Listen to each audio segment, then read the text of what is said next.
Today we will discuss about exceptions and exception handling.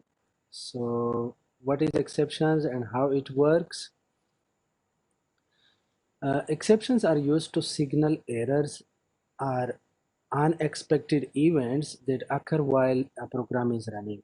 So it means that exceptions are such an event or such an object or value that shows that error occurred or some unexpected event occurred when the program is running, and it indicates that something unexpected has occurred or been detected. An exception allow the program to deal with the problem in a controlled manner. So meaning to say, if we don't use a proper exception handling techniques, then the program will terminate in a unmanaged way, unexpectedly, and in such a way which is not user friendly. So if you want to deal with such events in a managed way, then we need to use exception handling. Okay, so one simple solution for that one, for such errors, to handle with such error is this one, is like when using a simple if statement, something like this. For example, you see, if this a divide function, it divides two values. It has two arguments. One is a numerator and another is a denominator. So you can check actually that if denominator equal to 0, then you can stop the system from division by 0 error. Okay, and you can simply see out that error cannot divide by 0 and return 0. Note this point, the return 0. If the denominator is like this, then you can handle like this. And if the denominator is not equal to 0, then do this, the normal division. Okay, but you see, this is actually not a proper solution, because sometime you see here, in case of error, this returns a 0, but sometime in normal calculation is also, if you divide some number by another number, actually the remainder may be 0. For example, 4 divided by 2, the remainder will be still 0. So in this case, if it returns 0, sometime even the it will have a correct result, but still we cannot distinguish that what does this returns the return 0 means. Okay, so this is not a proper solution.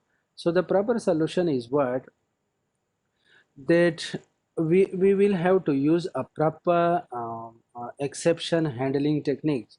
So first of all, what is exception? Exception is actually an object, or it is a value. Okay, it's basically a value, or is basically an object which signals the error. And thrown an exception means what? This means that the it sends the signals that an error has occurred. It like send a warning, not actually warning, it sends the value, the error value, from that place where the problem occurred. So the general way, the general procedure, or the general syntax of this is like this, that for example, if the denominator is less than 0, then you see, previously we were using cout. Now here we are not using cout, we are throw the error. Okay, throw, and string message. So you see, the string message is now actually is a value. Okay, and this will be thrown to where? Thrown to a block of code which will properly handle with this message. Okay, and this point where this error occurs, this point is called throw point, or the point from where we are throwing the message. Okay, so when a throw statement is executed, control is passed to another part of the program known as exception handler. So exception, the error is thrown, so thrown where to exception handler block, and the control will also transfer the point where the error occur, if that point is inside a function, if that is inside a class. If any block of the code where the error occur, that block of code will stop execution, and the control will transfer to the exception handler block. Handler block is a process which interprets, which examines or deals with this error. So throw is followed by an argument. It is issued by the throw exception. Like in the previous case, the throw, and in the double quotation, the string message. Most of the time, there is a message and the value, or sometimes the error number. Okay, so mostly this throw is written or put inside the try block. So try is actually a block where we are worried, where we know uh, that something can happen there. So any code, any calculation that we expect that some unexpected value can occur, some unexpected calculation can be happen here, then you need to put that coding in a try block, and each try block will be followed by a catch block. Okay, and catch block is that block which actually catches the exception uh, when the program throw the exception. So the catch block, which is also called the handler block, it catches the exception, and after that analyze and deal properly. Okay, so how the flow works. The flow is like this, that if a function that throws in an exception is called from within a try block, so if you are calling a function which may generate error, so you will put that function inside a try block. If the function throws an exception, then the function terminates. Okay, and the try block is terminated, is immediately exited. So that function which generates an error, the function terminates, and then function is actually inside a try block, then the try block terminates. Okay, and the control goes to the catch block or the handler block. If a catch block is found, okay, then that matches with the exception thrown. So when the function where the exception occurred, when they terminated, then the control will transfer to another block. So actually, which block compiler will search for catch block.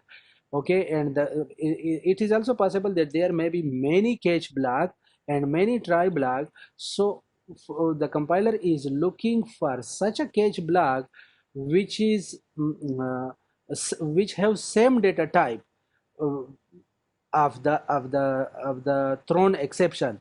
For example, if we are throwing a string message, then the compiler will looking for such a catch block whose argument is string. If the exception is throwing an integer value, then the compiler will looking for such a block, catch block, whose argument is integer, and so on. So compiler will looking for compatible type of uh, catch block, and the control will transfer to that block. Okay, to handle an exception, a program must have a try-catch block construct, and the general structure of try-catch construct is like this: that a try block and any coding, any such functions that you know that something can happen there. For example, if there is a division, okay, so there is a possibility that maybe the denominator becomes 0. So you put such calculation in a try block, and each try block will be followed by a catch block. So you see, this is the parameter, and this parameter specifies the type of catch block.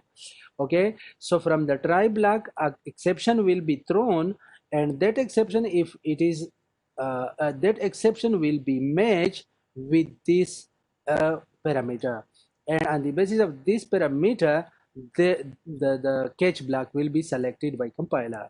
So this is a common uh, syntax. So this is an example. For you see, if we have a function, int is the return type, total day is the function name, it has two argument, number of days and number of weeks.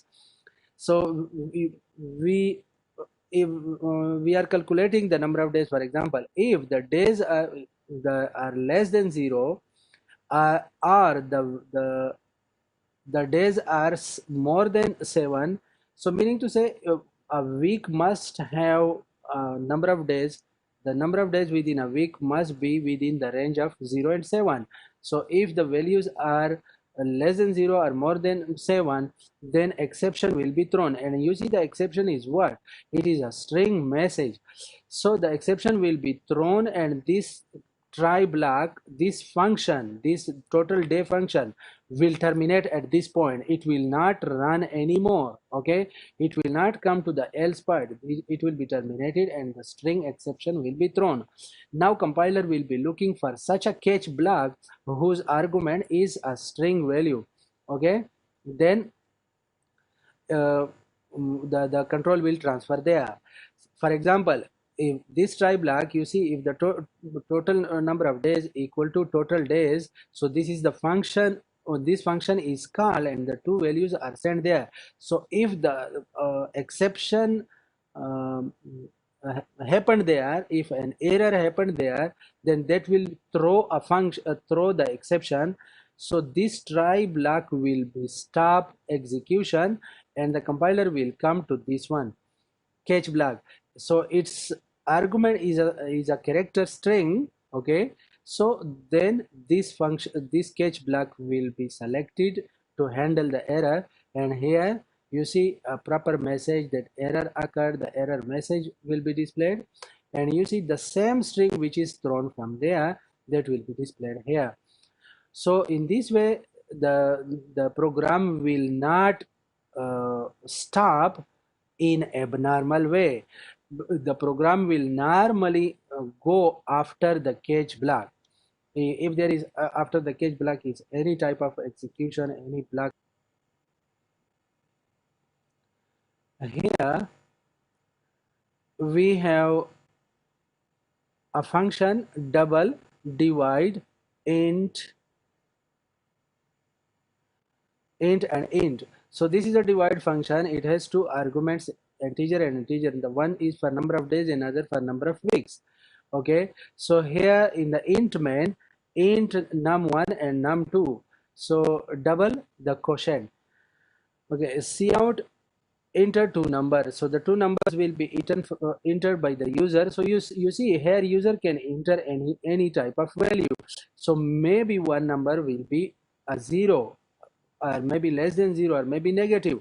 So you see, so whenever we want to call this function, we know that there is a possibility of error.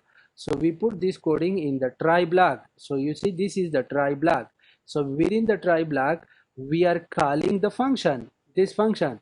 So the compiler will go to that function, and maybe the error will occur. It will check if the denominator is less than it check that if anyone, the number one, the number of days is less than 0, or if the weeks are more than 7, then exception will be thrown. And that exception will when the exception is thrown, then compiler will be looking for catch block. So you see, each try block must be followed by a catch block. So this is the catch block, and that string value will be catch here, and here it will be displayed the exact one. And after that, you see, even though there is an error, the program cannot run normally, but after that, that catch block, the program will normally come to this part of the program. So if you want to stop, you can stop here, or if you want to continue, you can continue. Even there is an error, and your program can still run normally. This is the objective of exception handling. Okay, so if you run this one, let's run.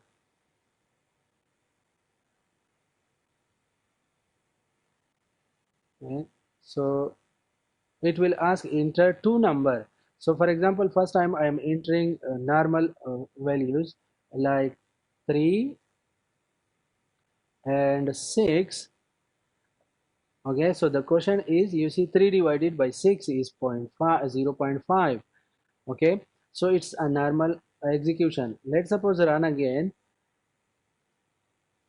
and this time if I enter 6 and the denominator if I enter 0, so you see here an error occurred, cannot divide by 0, and the program and ended normally.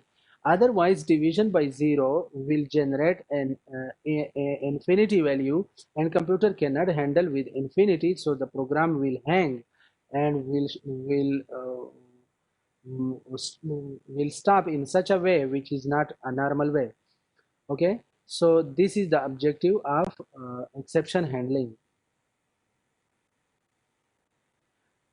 The exception handling is possible in classes also. Okay, so this was is in a normal example, but exception handling is possible within object oriented style and object oriented programming also. So how to incorporate, how to include exception handling in a classes, this is very nice way and a bit tricky. So you see, for example, if we have a class rectangle, so rectangle has two values, length and width. Now in the public area, note this point that in the public area we have one class. You see, we are defining a class inside a class like negative sizes. The class name is negative sizes, and the class body is totally empty class declaration. You see, this is the way that we will handle an error. So later on you will see how. So the I am repeating once again, within the rectangle class we define another class negative sizes. So the objective is that if anyone enter a negative value for the width or length, then we will handle through this class. Okay, so this is one class inside another class, and this relationship previously we were studying is a relationship, but this relationship is a has a relationship. For example, a rectangle has a negative sizes class. Okay, and in real life, for example, if we have a class a house, and we have another, we can define another class room inside the house, so the class has rooms. So this is the technique. So after that, normally a rectangle constructor and the two functions, set width and set length, and then the accessor functions, get width and get length and get area. This is the normal class. We have checked this one several times. Okay, so these functions are defined outside the class. Now you see here how to handle the error. So we are getting the value, we are setting the width. So during setting the width, maybe the width value may be negative. So we can check if the value is greater than or equal to 0, then assign to width. Else, if it is less than 0, meaning negative value, so any rectangle who has a negative length, it is not possible. So then throw a negative size. So you see, throw what? Negative size is the class name, and the arguments, it means it's a constructor. So we are throwing constructor. And note the point, whenever constructor is called, an object is created. So it means in this case we are creating an empty class object. Okay, and that object is thrown. Okay, So the same we are applying in the set length also, that if the length is less than 0, then throw negative sizes class. So in a main function here, you see length and width, we are getting the values from user. So you see here, maybe the user will enter negative value. Then whenever we are setting the width and setting the length, whenever we are calling this function, so you see here is the possibility that maybe the width or length value is negative. So this is why we put this in a try block. Okay, so if let's suppose these values are negative and we put in a try block, then the exception will throw a constructor, and that will create an object. So you see in the catch block, we are doing what? We are using the rectangle class, because the main class, the parent class, is a rectangle using scope resolution operator, and the negative size is object. We are catching, receiving that object, and here displaying a negative value was entered, this message normally, and after that the normal end of a program. So you see, we can include this concept in a object oriented class. You see here, enter a rectangle width. So if we, let's suppose, enter the width -5, okay, and the length, let's suppose, normal value, then you see a negative value, the error, a negative value was entered, but still the program ran perfectly. uh, it didn't generate an abnormal result like a rectangle with negative side. No. So it handled the error very nicely, and this is the objective of exception handling. So but here is a problem. You see, the program, when someone enter a negative value, so you see this program handled the error, but the program didn't achieve its own objective, meaning to say the program didn't get proper values from users and stopped. Okay, so is there any way that, no, we should force the user until the user enter a proper value, then the program should terminate? Otherwise it should keep running and keep displaying a message to the user that, no, you entered a wrong value, please enter a correct value. That is called recovery from the exception. How the program can recover itself from the error. So this is another program. If you want to recover from mm, the error, then you see it's the same function, the same class, everything is almost the same rectangle class. But here previously we define a negative sizes class, but here we are specifically creating two classes, one with negative length and another one with negative width. Okay, negative width and negative length, two empty classes we created. So you see in this class, the rectangle class has two inner classes. Okay, two inner empty classes. Okay, now in this case, whenever the exception occur, we can we will generate a message for the user that you entered a negative value, please enter a positive value. So this one, you see, the here the exception will be thrown, and here for exception for the length will be thrown here. Now in the int main, what we do, you see, whenever we want to get the value from users, you see, we create a rectangle object, and then see out a message for that enter a width, and then here we are using a loop. Okay, a loop, such a loop, while try again, and you see the try again is here true already. it's a boolean value, it is true. So while as long as this value is true, you try what? Okay, my rectangle that set width. So this set width is checking that if the width is negative then it will throw an exception, and when it throw an exception, from that exception point it will come to the catch block. Okay, so this value, this line number 86 will not run in case of error.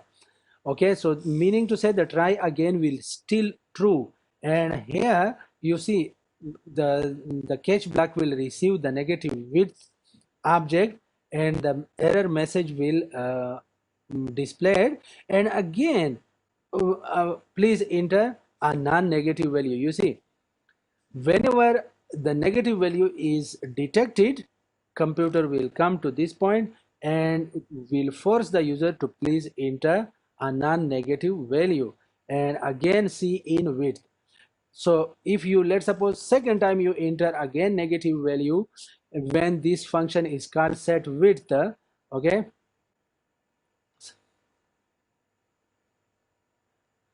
set width, then the error will generate, and the exception will be thrown, and exception will be catch by this catch block, and again here is a message. So as long as the user entering a negative value, this loop will run. So the user cannot go out from the loop. So it means, you see, that the program is trying to recover um, from the error. Let's try to run this one.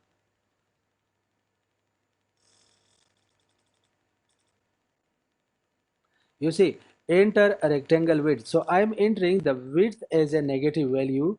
So you see here, please enter a non-negative value. You see, the program is not going, let me show you like this. The program is not going enter. Let's suppose I again enter negative value, -5. So you see, please enter a non-negative value. So the program is recovering itself from the error. So it's not only recovering, it detecting the error, it handling the error properly, and then recovering from the error properly, unless I enter a positive value. So positive value, you see, now it goes to the length. Okay, if I enter a negative value for the length, okay, again it asks please enter a non-negative value. If enter positive value, then it, you see, it goes further and calculates the area. So this is actually the best way to not only handle the error, to catch the error, okay, properly, and then recover from the error. So the recovery is the best technique to recover from the error. This is a one thing. Sometime actually we need that whatever error has been occurred, the exact error should be thrown to the exception handler. So sometimes we need to extract this is called extracting data from a handler. So if you want to do like that, this is another example. It extracts data from the, even from the error. For example, you see here the same example, a negative width, but this time previously the negative width and the negative length classes were empty classes. This time is not empty. Why? Because we want to store some value here, and we extract this value later on if an exception occurred. So what will be the value? It's a double value. Okay, and during the constructor we are passing this value and storing here. So meaning to say, the value which creates an error, that value will be stored here, and later on we can extract what was the exact value which creates the problem. Okay, so then the get value function is there. So you see, we are setting the value through constructor and then getting the value, and this get value function will provide us what was the actual value who create the problem. Okay, the same goes for the negative length class. You see, class negative length, private value, and this is the constructor. We are setting the value here and the get value function. Now is a normal rectangle constructor, the main container class. Okay, and set with, set get, and get with, all these functions are exactly normal like previous time. So set width function, when it is setting the width, it's checking if the value is a negative, then you see the constructor is is called, but you see this time the constructor is called with an argument with the w, with the width value, exactly with the value. So previously only constructor was thrown, okay, with an empty object. This time the object is not thrown, not empty. Not the point, this is a constructor, and when constructor is called, object is created, and when object is created, okay, this value is passed to its value member, data member, and this w will be stored in the value data member, so we can get any time when we want. So the same applies on set length. Okay, here the length value is shown, thrown as a constructor argument. So here the same technique applies in the main try block, setting the width and length. Okay, so if an exception occur during the setting width or during the setting length, then this catch block will catch that value, and you see the value will be here in the e. Okay, and that e we can display like this. You see error cout e dot get value. The e is the object, and that object is calling the get value function, and whatever is the value stored there, that will be actually the negative value that the user enter, that one will be displayed using cout statement. And the same applies for the negative length one. Okay, and after that the program will terminate. So here is no recovery technique. It will only display the negative value. You can even apply here the recovery technique. So meaning to say, extracting from the error what is the actual cause of the error, you extract that one, and then you can implement here the recovery technique also, but I didn't implement, so I leave it for you. So let's run this program. So you see enter a rectangle width. So if I enter positive value, so okay, it will go to length. If I enter um, then positive length, so it will calculate the area of the rectangle and the program run. But if I enter negative values, okay, so negative 7 and you see negative 7, enter a rectangle length, so negative 5, let's suppose. So you see error negative 7 is an invalid value for the rectangle width.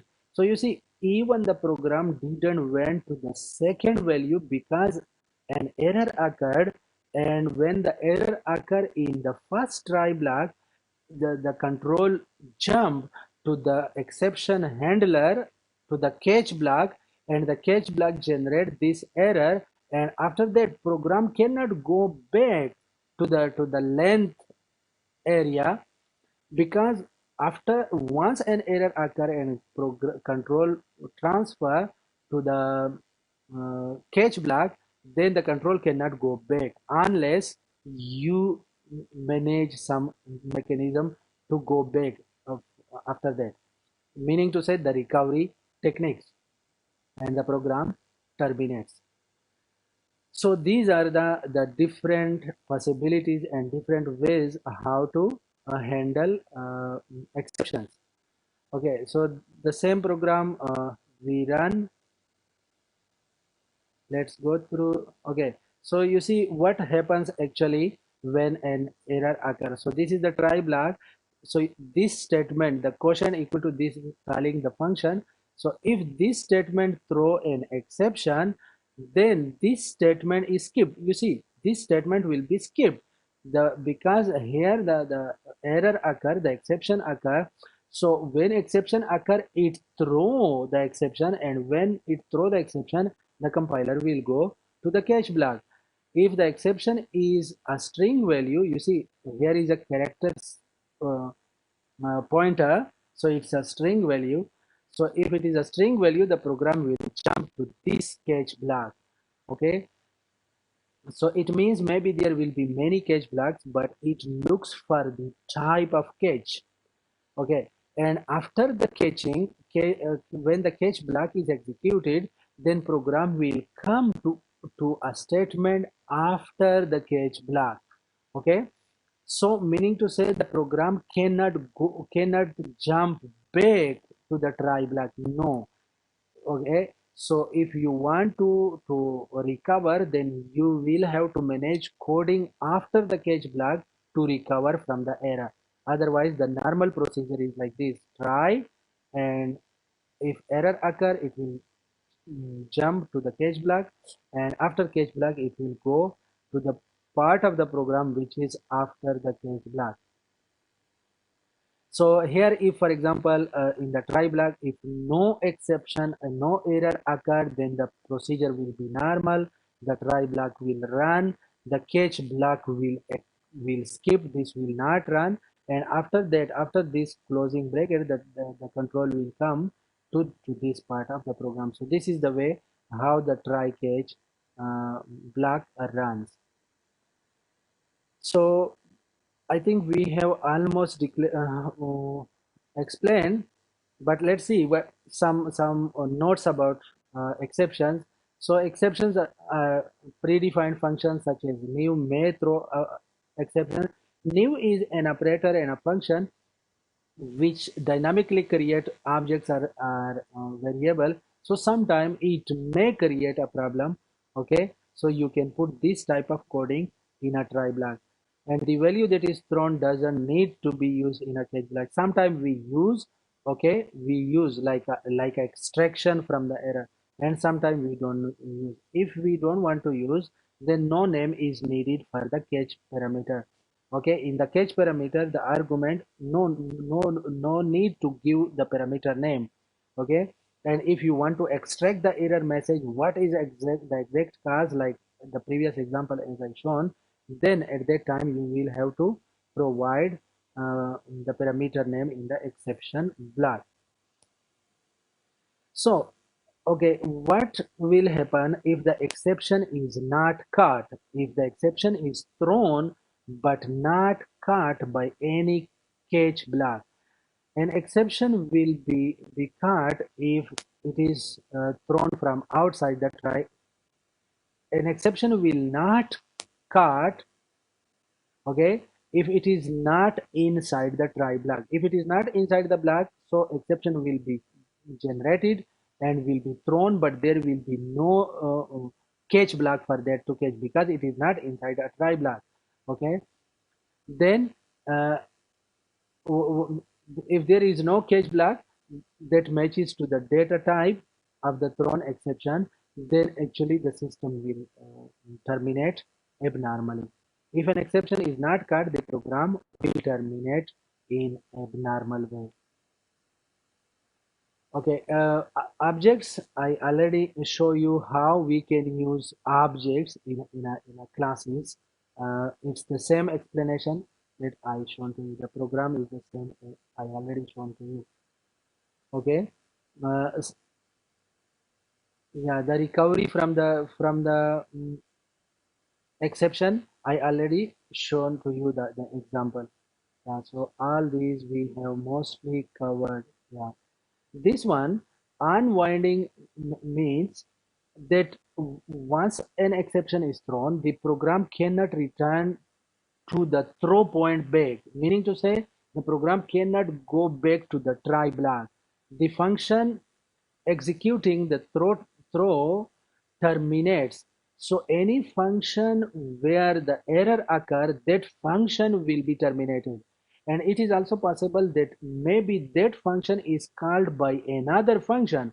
So if not only this function will be terminated, the calling function will be also terminated, and so on. Maybe that one will be called by another function. So the series of the points which wherever the error occurred, all the relevant functions will be terminated. Okay, so the same apply in the case of classes and objects. So for example, the class or function inside the class or the constructor where the exception where the exception is thrown, where the error generated and is thrown, so that constructor execution will be terminated. And if that constructor is called by some other function, that function will be also terminated. And once these are terminated, then you see after terminating of a class, destructor will be called. So that destructor will be automatically called. So maybe one destructor or two or three destructor will be called depending on how the execution goes on, who is calling what constructor. So this is called unwinding the stack, meaning to say the one function and that the calling function and another calling function are one constructor. Okay, so destructor for that, and if that constructor is called by another object of another class, so that will be stopped and the destructor for that will be also run. So this is called unwinding the stack. A try-catch block is possible to be nested like this. For example, if we have a try-catch block, so the try block generates an error and the control throws to the catch block. But you see here, within the catch block, we are throwing another one. Okay, so meaning to say, within the catch there is another try. So one try is embedded, nested inside another catch. So like a nested loop, nested if, so try catch block can also be nested like this. Okay, so that's all for today. Uh, the templates we will study later. If any confusion, if any question, then we will discuss during class.